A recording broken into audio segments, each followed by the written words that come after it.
بسم اللہ الرحمن الرحیم۔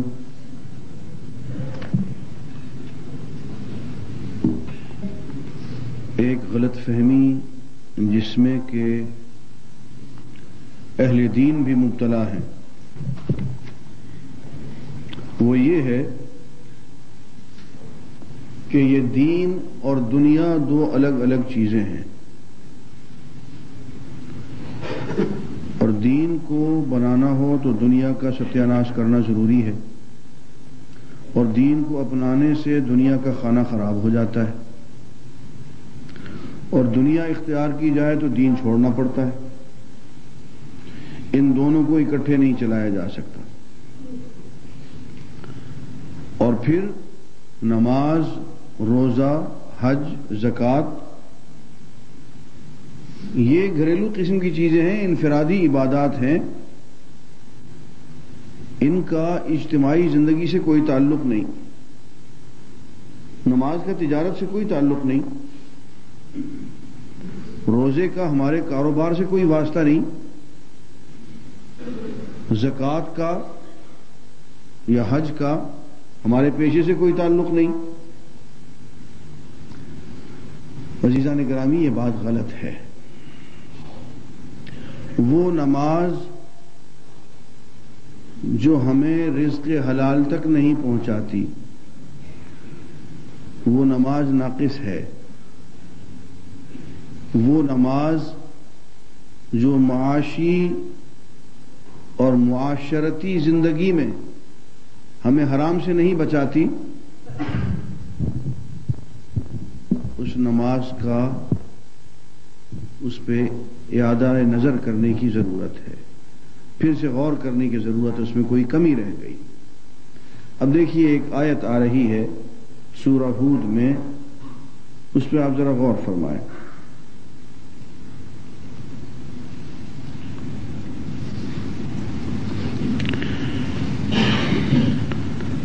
حضرت شعیب علیہ السلام کو ان کی قوم یوں مخاطب کرتی ہے، قالو، انہوں نے کہا، یا شعیب، اے شعیب، الصلاۃ، کیا تمہاری نماز، تأمرک، تجھے یہ حکم دیتی ہے، ان نترک، کہ ہم چھوڑ دیں، ما یعبد آباؤنا، جو ہمارے آباء و اجداد جس کی عبادت کرتے تھے ہم اس کو چھوڑ دیں؟ تمہاری نماز یہی حکم دیتی؟ او یا یہ حکم دیتی ہے، ان نفعل فی اموالنا ما نشاء، کہ ہم اپنے ذاتی اموال میں، وہ جو ہماری ذاتی جائیدادیں ہیں، جو پیسے ہم نے کما رکھے ہیں، ان کو اس طرح سے خرچ نہ کریں جیسے ہم چاہتے ہیں۔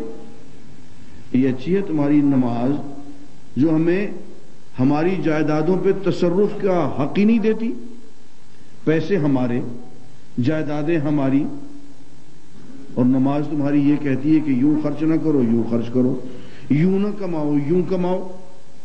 اور بھی تمہاری نماز کا ہماری جائیدادوں سے کیا تعلق ہے؟ تمہاری نماز کا ہماری تجارتوں سے کیا تعلق ہے؟ کیا تمہاری نماز یہی حکم دیتی ہے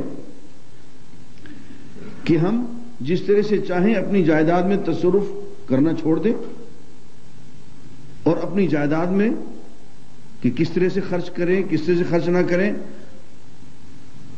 ہم تجھ سے آ کے مشورے کرتے پھریں، تجھ سے آ کے اجازت لیں، پیسہ ہمارا ہے، خرچ کرتے ہوئے اجازت ہم اللہ کے رسول سے لیں؟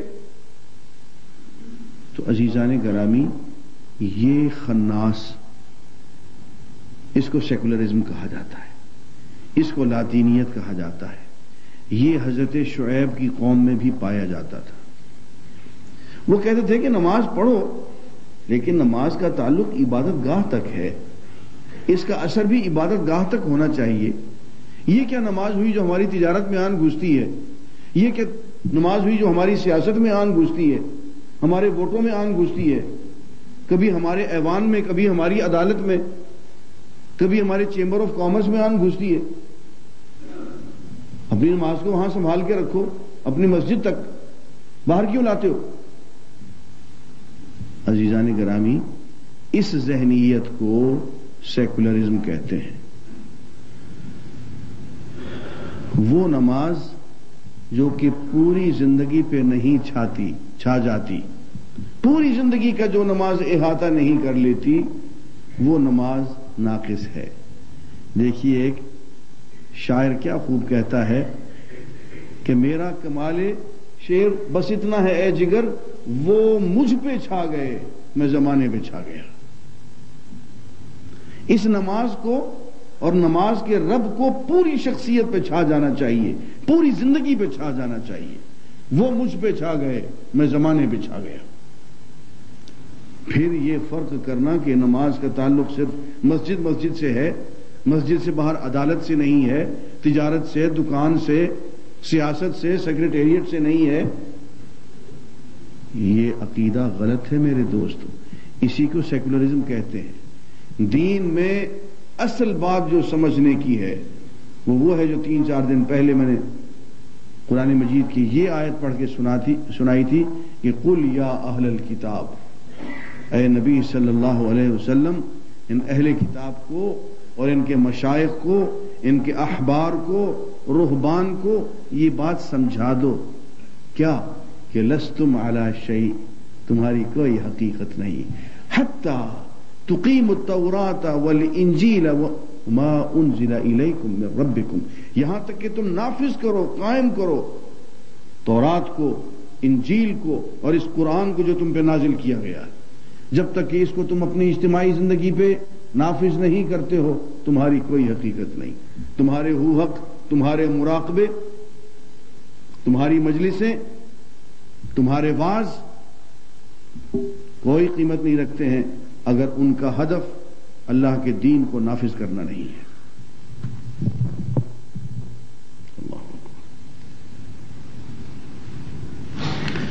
یہ سیکولرزم کا وہ فتنہ ہے جو پورے عالم اسلام کو اپنی لپیٹ میں لے چکا ہے. اور میں نے پہلے بھی عرض کیا تھا اس کا جو اصل نعرہ ہے وہ یہ ہے کہ دین کو الگ اور دنیا کو الگ رکھو. اور انگریزی میں اس کے لیے جو جملہ بولا جاتا ہے وہ یہ ہے کہ give to Caesar what is due to Caesar and give to God what is due to God. جو بادشاہ کا حق ہے وہ بادشاہ کو دو، جو خدا کا حق ہے وہ خدا کو دو. اور خدا کا حق تو صرف عبادت گھر کے اندر ہی اندر ہوتا ہے. اور عبادت خانے سے، مسجد سے، چرچ سے جو ہی باہر نکلو وہ تو بادشاہ سلامت کی ساری دھرتی ہے، وہ پھر خدا کی دھرتی کہاں ہے؟ وہ باقی ساری کی ساری دھرتی بادشاہ سلامت کی ہے. صرف مسجدیں، چرچ اور عبادت گھر جو ہیں اللہ تعالیٰ کو اس میں قید کر دو. یہ کیا ہے؟ یہ سیکولرزم ہے کہ دین مسجدوں میں پڑھایا جائے، مدرسوں میں پڑھایا جائے، خانقاہوں میں پڑھایا جائے. بڑی بڑی خانقاہیں، بڑی بڑی مسجدیں، بڑی بڑی لائبریریاں، بڑے بڑے مولوی، اونچے لمبے چوڑے کے جبے دستار، لیکن ان کی بات ایوانوں تک نہ پہنچنے پائے. مسجد کے اندر، چرچ کے اندر پادری کو اتنا سجاؤ کہ دلہن بن جائے، اتنے اس کو خوبصورت قسم کے تم اس کو تمغے پہنا دو کہ وہ سہاگن نظر آئے. لیکن چرچ سے باہر، مسجد سے باہر اللہ کا اور اللہ کے رسول کا کوئی کلمہ نافذ نہ ہونے پائے، اس کو سیکولرزم کہتے ہیں. اور بد نصیبی کی بات یہ ہے کہ پورے عالم اسلام میں یہ سیکولرزم پھیل گیا اور بعض مولوی صاحبان تک بھی اسی کے قائل نظر آتے ہیں کہ یار بس ایک بس مدرسہ تک ہی رہنے دو، یہی ٹھیک ہے، یہی بیٹھ کے سب کچھ ساری زندگی یہی کرتے رہیں گے. عزیزان گرامی، یہ دین کی روح کے خلاف ہے، اس لیے کہ دین حاکم بن کے آیا ہے، محکوم بن کے نہیں آیا. اللہ کا قول، اللہ کا کلمہ بلند ہو کے، اس کا بول بالا ہو کے آنے کے لیے آیا ہے. ہر کام کے لیے ایک جملہ جو ہمیں حدیث میں ملتا ہے کہ لِتَكُونَ كَلِمَةُ اللَّهِ هِيَ الْعُلْيَا، کہ اللہ کا بول جو ہے وہی بلند ہو کے رہے. اللہ کا حکم جو ہے وہی نافذ ہو کے رہے. اور ابھی آگے سورہ یوسف آ رہی ہے، اس میں ابھی آپ پڑھ لیں گے کہ ان الحکم الا للہ، کہ حکم، حکومت، قانون صرف اللہ کا حق ہے اور کسی کا حق نہیں ہے. اور سورہ مائدہ میں آپ پڑھ چکے کہ وَمَن لَّمْ يَحْكُم بِمَا أَنزَلَ اللَّهُ فَأُولَٰئِكَ هُمُ الْكَافِرُونَ، وہ لوگ جو اس حکم کے مطابق فیصلے نہیں کرتے جو اللہ نے نازل کیا ہے، یہی لوگ کافر ہیں.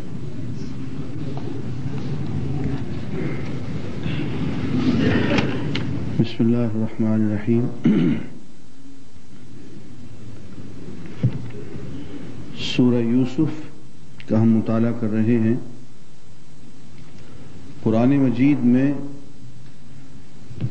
یہ جتنے قصے بیان کیے گئے ہیں یہ اس لیے بیان نہیں ہوئے کہ اللہ تعالیٰ کو قصے سنانے کا شوق ہے، بلکہ اس کے چند بنیادی مقاصد ہیں. ایک بنیادی مقصد یہ کہ انسان کو ان قصوں سے عبرت حاصل ہو، اس کو معلوم ہو کہ کامیابی کس میں ہے، ناکامی کس میں ہے. اسی لیے ان قصوں کو ایام اللہ کہا جاتا ہے، اللہ کے دن. دوسری بات یہ ہے کہ یہ قصے جہاں جہاں بھی بیان کیے گئے ہیں اور وہاں جن جن شخصیات کا ذکر آیا ہے وہ شخصیات اور ان کی تاریخ اور ان کا واقعہ ایک سبق تھا قریش کے لیے، اس دور کے مسلمانوں کے لیے اور آج ہم سب کے لیے. غور کیجئے کہ جہاں جہاں حضرت یوسف کا قصہ بیان ہو رہا ہے یہ حضرت یوسف کا پورا قصہ حضور اکرم صلی اللہ علیہ وسلم کی ذات پہ منطبق ہو رہا ہے.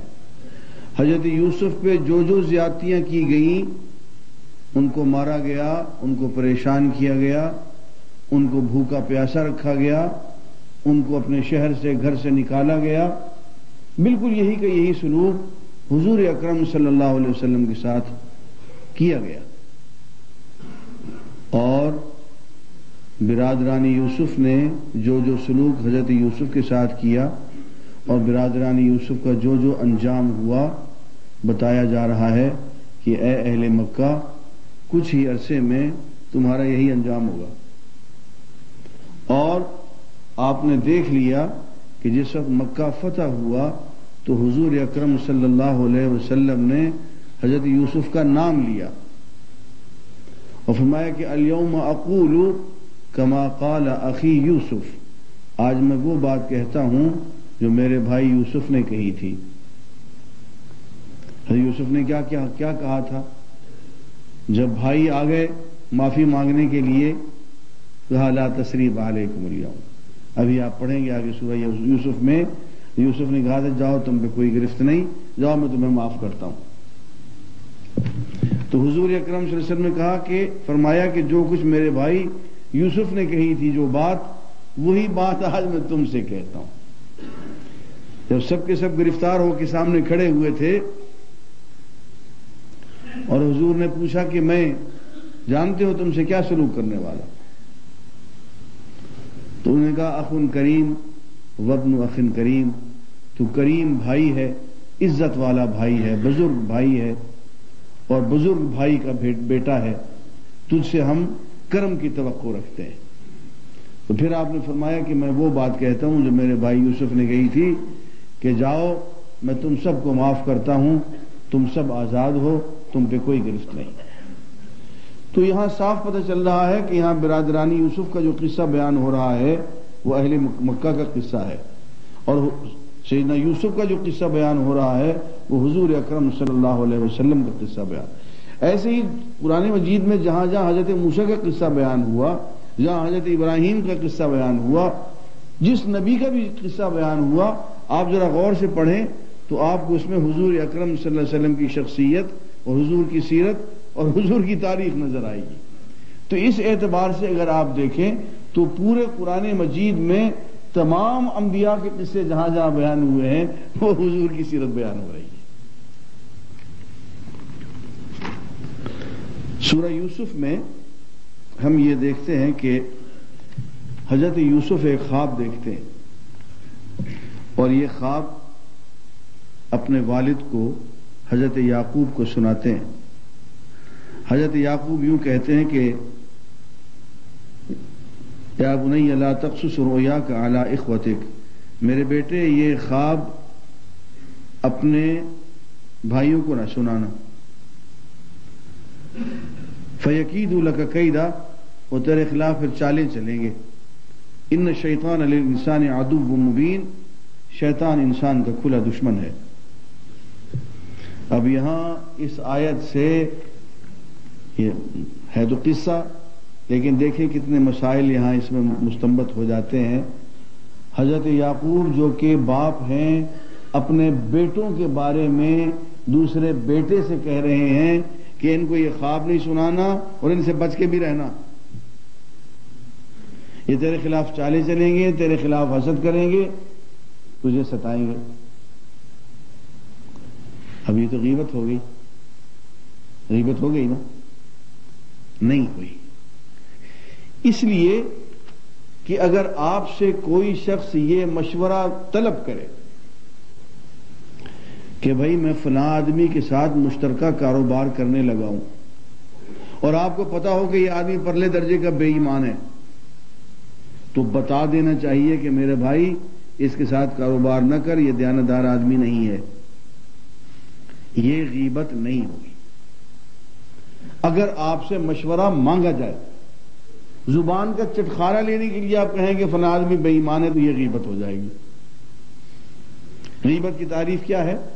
ذکرک اخاک بما یکرہ، تمہارا اپنے بھائی کے بارے میں ایسی گفتگو کرنا اس کی عدم موجودگی میں کہ اگر وہ خود موجود ہوتا تو اس کو وہ گفتگو اچھی نہ لگتی. یہ غیبت ہے. اور یہ غیبت ایسے ہے جیسے مردہ آدمی کا گوشت کھایا آدمی، مردہ بھائی کا. لیکن کہیں آپ رشتہ کر رہے ہیں، کہیں آپ مشترکہ کاروبار کر رہے ہیں، یا کوئی ایسا مسئلہ ہے جس میں آپ کی ذات کو خطرہ ہے اشتراک کی وجہ سے، کسی وجہ سے، قرب کی وجہ سے، اور آپ اپنے کسی دوست سے، مسلمان بھائی سے مشورہ کرتے ہیں کہ بھی فلاں آدمی کے ساتھ میں یہ کچھ معاملہ کرنے لگا ہوں، یہ رشتہ کرنے لگا ہوں، اپنی بیٹی کا رشتہ اس سے کرنے لگا ہوں، اپنے بہن کا رشتہ اس کو دے رہا ہوں، کیا مشورہ ہے تمہارا؟ تو اس بھائی کو یہ چاہیے کہ وہ آپ کو صحیح مشورہ دے دے کہ میاں اس کو تو شراب پینے کی عادت ہے، رشتہ نہیں کرنا. یہ غیبت نہیں ہوگی. اس لیے کہ یہاں ایک باپ اپنے بیٹوں کے بارے میں کہہ رہا کہ دیکھو ان کو خواب نہ سنانا، تمہارے خلاف چالیں چلیں گے.